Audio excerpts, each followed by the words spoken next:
That's an incredible story, and I think it's also very inspiring for, you know, any country. I mean, every country, especially here in Latin America, we are facing, I would say, very similar Yeah. challenges in case of underserved communities and so on and so forth.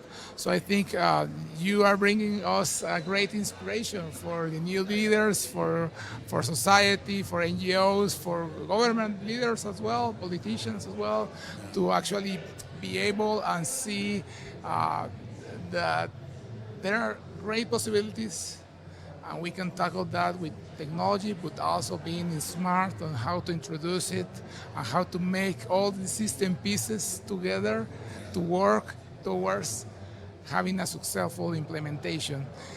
And if we think about all these projects, what would you say are the highlights, accomplishments so far? I mean, you already have said Yeah. many I things, mean, but if you want to highlight, okay, we have been able to do this and this, and these are the numbers, or maybe on a specific case, we saved the lives of this girl or this family, anything you want to mention? yeah. So there are many, many people working, and unfortunately, I don't know all of them. So the examples I'm quoting are things that I know about. Of course, of course. Yeah. So I would say,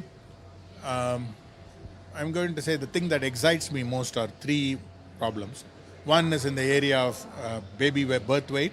At Vadwani AI, we developed a solution that's based on taking a few pictures of the baby lying on a blanket and using those pictures to create a 3D shape of the baby and using that to estimate volume and weight.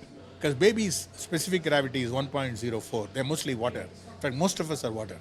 And so it's easy to get the weight from the volume, and that is now being used for accurate weighing of the baby. Oh, wow. And I mean, it's not all the way national, it's being piloted in a number of states. I think that solution is tremendously powerful. Right, right. Second, because it's easy to implement Yeah. and it's easy to use.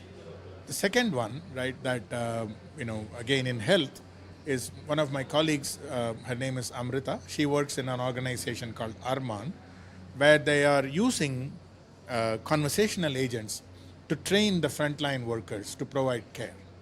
So now we are doing what I was saying earlier, which is, can we use the AI to fill in the knowledge gap? So now Right. the frontline workers don't have to wait for a day. They can get advice, and we find that they're very interested in Right. using the system and asking a lot of new questions. The system has to be constantly learning. The third one is in the area of agriculture. Actually, there are two problems there. One is